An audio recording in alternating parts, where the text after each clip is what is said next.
All actors in this production are over the age of 18. Mari is about to celebrate her birthday by going to a rock concert in New York City with her best friend Phyllis. Her parents aren't happy about it. They think her outfit shows too much skin, and they've read about the band's history of animal cruelty. They're not fans of Phyllis either, believing she comes from the wrong side of town. But after all the arguing, they finally relent and let her go, even handing her a birthday present before she leaves. A peace symbol necklace. A little ironic, considering the night she's about to have.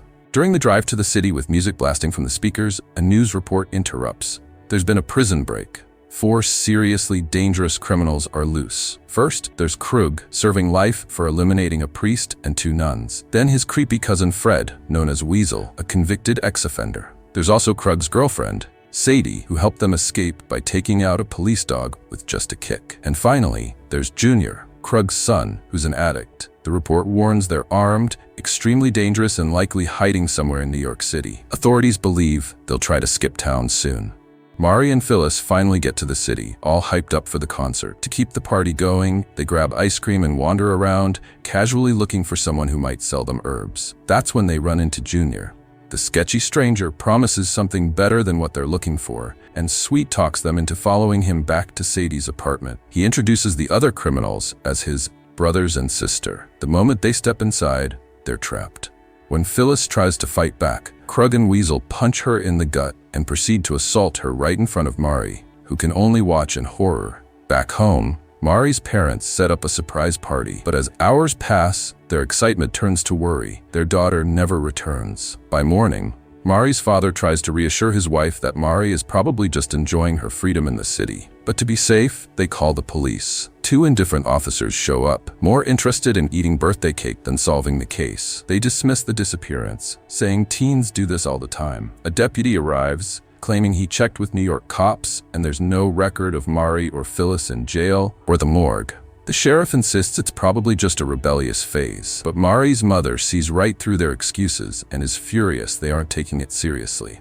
Meanwhile, things go from bad to worse. The gang shoves Mari and Phyllis into the trunk of their car and head toward the countryside. But when the car breaks down, they drag the ladies out, and Phyllis, still fighting, bites Krug's hand. She earns a beating for it. Mari, tied up and gagged, realizes they're now near her own house. As the criminals drag them into the woods to hide, the same useless cops drive right past the broken-down car. They notice something off, but can't be bothered to investigate, heading back to the station instead, leaving Mari and Phyllis at the mercy of 4 dangerous criminals.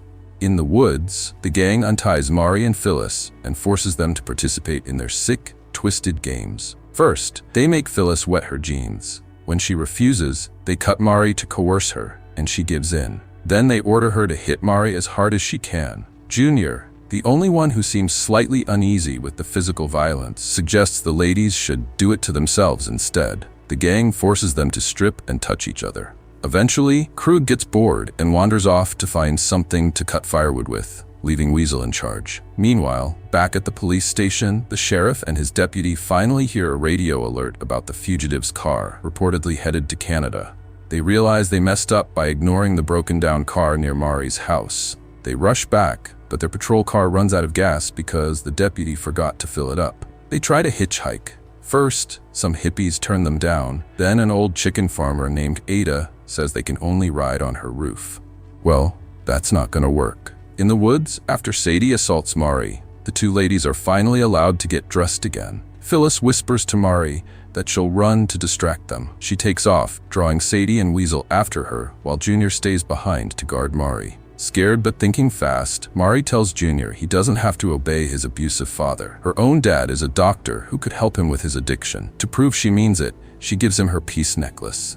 Meanwhile, Phyllis runs deeper into the woods. Weasel trips, but Sadie catches up and tackles her to the ground. Phyllis grabs a rock and smashes it into Sadie's head before running again. She reaches a small cemetery by the road, only for Krug to step out in front of her. As she backs up, Weasel and Sadie close in behind her. Weasel stabs her in the back. Badly wounded, Phyllis tries to crawl away, but they kick her to keep her down. Still, she manages to tumble down a slope. When they drag her back, she spits in Weasel's face. Krug holds her up while Weasel attacks her until she goes limp. Then Sadie, grinning with delight, takes the blade, slices open Phyllis's pants, then her stomach, and pulls out her insides.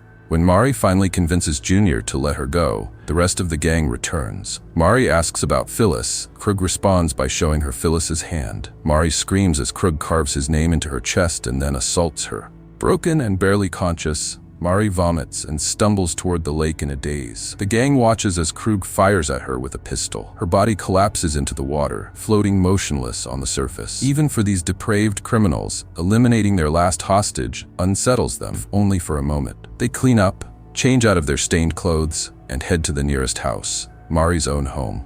Posing as stranded salesmen, they trick Mari's parents into letting them stay the night. Being decent people, her parents offer them food and a place to sleep, unaware that one of the rooms they give them is Mari's. The gang figures it out when they spot her photos. Meanwhile, Junior, sick and sweating from withdrawal, vomits in the bathroom. Estelle finds him there and freezes when she spots Mari's peace necklace around his neck. Later that night, Estelle overhears the gang bragging about the horrible things they've done. When she checks their bags, she finds their blood-stained clothes and panics. She and her husband rush to the woods and discover Mari's body by the lake. Heartbroken and furious, they decide to fight back. Estelle takes matters into her own hands. She lures Weasel outside by the lake, promising him a good time, while his hands are tied. Then she bites him where it counts. Weasel crumples to the ground, screaming in agony as Estelle, disgusted by what she just did, vomits by the water's edge. Inside the house, Dr. Collinwood grabs his shotgun and sneaks into Mari's room, where Krug and Sadie are sleeping.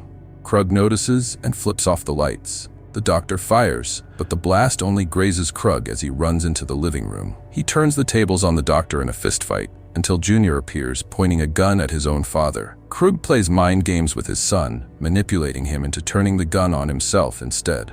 When Krug realizes the doctor has escaped, he goes hunting. He finds the doctor emerging from the basement with a chainsaw. Krug fires the shotgun, but it's empty. He tries to run, but the doctor had rigged the door with electricity. Krug recovers quickly, trashing the living room in a desperate attempt to evade the chainsaw. Sadie sees everything falling apart and makes a run for it. In the dark yard, she trips and drops her blade. Estelle tackles her, and the two women roll across the ground, clawing and punching, until Sadie lands a solid hit and breaks free. She sprints away, only to trip again, this time into the pool. Estelle snatches the blade and reaches the pool's edge just as Sadie tries to climb out. One quick slash, and Sadie's body sinks beneath the water. Back inside, Mari's father revs the chainsaw and charges at Krug. The sheriff finally arrives, begging him to stop, but it's too late. The doctor takes Krug's head. By morning, it's over. Covered in stains and utterly exhausted, the Collinwoods stand together in their destroyed home. The sheriff can only stare at them, speechless. If you enjoyed this breakdown, hit that like button and subscribe to help us on our journey to 1 million subscribers. Thanks for watching, and we'll catch you in the next one.